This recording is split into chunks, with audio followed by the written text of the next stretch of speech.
Hi, I'm Rachelle the recruiter, and I'm here to tell you, use a boring resume. It's going to be a much better tool for you than doing the fancy resume with the colors, multiple columns, pie charts. It just doesn't work very well with the ATS systems, and us recruiters and hiring managers like to see a standard resume. We have standards, that we have things that just make the recruiting process flow easier. And one of those things is the resume. So if you make a functional resume and make it hard for us to go hunt for that information, what did he or she do at what company, and when did you use this tool? When you have a functional resume and you just list your jobs and then you put all your experience under more of a summary, we hate those resumes. We hate them. I push back. I ask people to rewrite their resume, give me a second version of their resume so I can present that to the hiring manager, because we don't want to reinvent things and have to hunt and pack it. And you're going to lose opportunities if you make it too hard for the recruiter to see what you've done, especially if I just like move on from you and go to the next person. The next 10, 20, 30 people will have that standard resume. They'll have everything in the right places. If you use those functional resumes too, we usually know you're hiding something. It's always because you're hiding something. Because if you weren't, you would use the chronological resume. So it's another thing. It's like a red flag for us. And then when you also use the pie charts and the columns, especially if you use those two columns where I see the resumes have some skills and the contact info on the side, then a line with a whole another column with all the jobs and your experiences.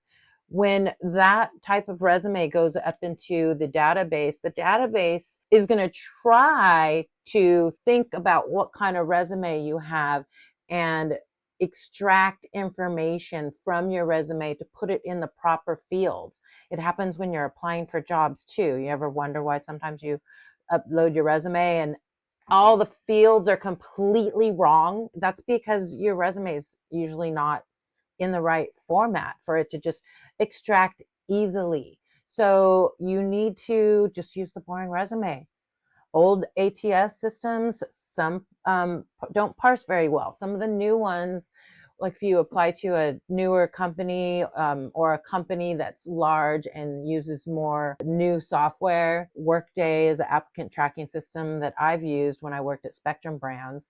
And when they're more expensive, they do have all the bells and whistles, but there's a lot of companies operating with very old applicant tracking systems. So why not make your resume good for all of the various applicant tracking systems? Just do the boring one, list everything in chronological order, and download my free resume. That there's a link down there below, and it's a boring resume, but it's going to get you through to recruiters better. You'll just get through the applicant tracking system better. Us recruiters will be able to read it, and you just might get that interview. You might get a call for a phone screen. Later, I'm going to make some videos on how your phone screen should go with the recruiter, because I ask a lot of questions and I'm very direct, and it's a game. It's kind of like a little dance or a game. So I'm going to try to show you the steps, show you the rules, because there's a lot of people out there that are just, they've never been a recruiter. There's a lot of people that are having a really hard time finding a job, and they make these videos that are heartfelt, and you guys have some things wrong, completely wrong. So stick with me. I'm going to try to make some videos to help round out your knowledge base, give you some reasons why we do things, why you should do this, why you should do that. And it will be all for you to get through the recruiting process better and faster, so you can get to that job offer and get to work, right?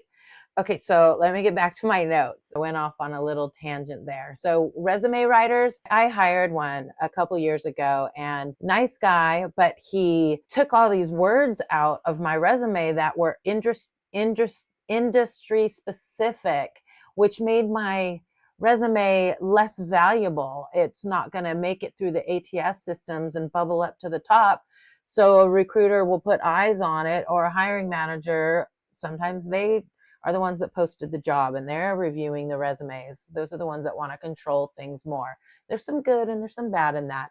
But anyways, you really need to do whatever I just said I was doing, because the ATS systems, they're old and they're new. So you want to make sure your resume is good for all the scenarios. So now, as far as those matching words you guys talk about, how you say, oh, take the job description and pretty much copy and paste it into the resume, or copy and paste it in white in the background. Okay, that's crafty. That's crafty. I'll give it to you. And then they look at the resume. They're like, "Where's that word?" And I literally sometimes I do it a lot actually. Use the find and replace thing, whatever it's called, on either Word doc or Google Doc. And if I'm looking for applicant tracking system, I will write find applicant tracking system, and I go, "Why did this resume get pulled up?" They don't have the experience. And then I'll just go click, sorry, and you'll get an automated email saying you've been disqualified, but we'll keep your resume in our database in case something comes up and there's a match for you. And guess what? That does work sometimes. I'll be looking at the database, the applicant tracking system, and I'll have, one particular job that I'm assigned to, and I'll look at all the top people that the ATS has ranked up in the top. They're usually like 85% match and above. And sometimes the ATS just doesn't get it right. And I'll just pan and scan, do my 6 seconds to 10 seconds, pan and scan, pan and scan, pan and scan, reject, maybe. Prior, put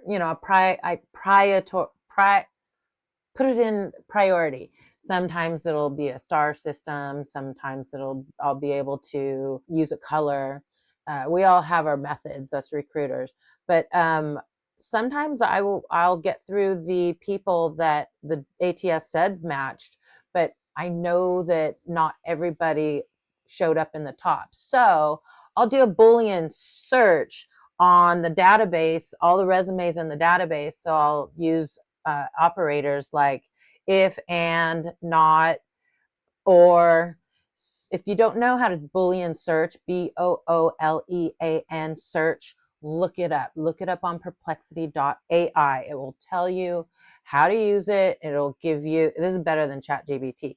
It's better than Google. Ask the question and it will give you the answer. It's like the grand oracle up in the sky. It'll give you the answer, and it'll also give you the resources that the Perplexity AI used on the internet to give you the answer. And it will give me the actual pictures that come from the website that they rip the information from. So anyways, yeah, try perplexity.ai. It's really good. It'll act ChatGPT and all AIs. If you write in the right prompt, you got to talk to it like it's your friend, or your assistant. Say, take this information from my resume and change it from paragraphs to just all bullet points, and it will do it for you. So it's pretty amazing. You should be messing around with it. I will make more videos on it in more detail. So, okay, so cover letters. I don't really like cover letters. I'll make a video on this. I like let me take that back. I like cover letters, but when they're used correctly. And I know a lot of you guys are wasting a lot of time on your cover letters, crafting them so beautifully. It's long, tying in why this and why that makes you good for the job. Guess what? Like 80% of the cover letters never get opened. They just don't. Why would I open up a cover letter if you didn't have the goods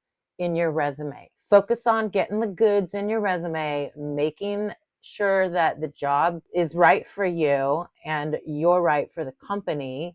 Just don't try to just jam it in there and use all these keywords so you'll get the call back, because you'll just be wasting everybody's time.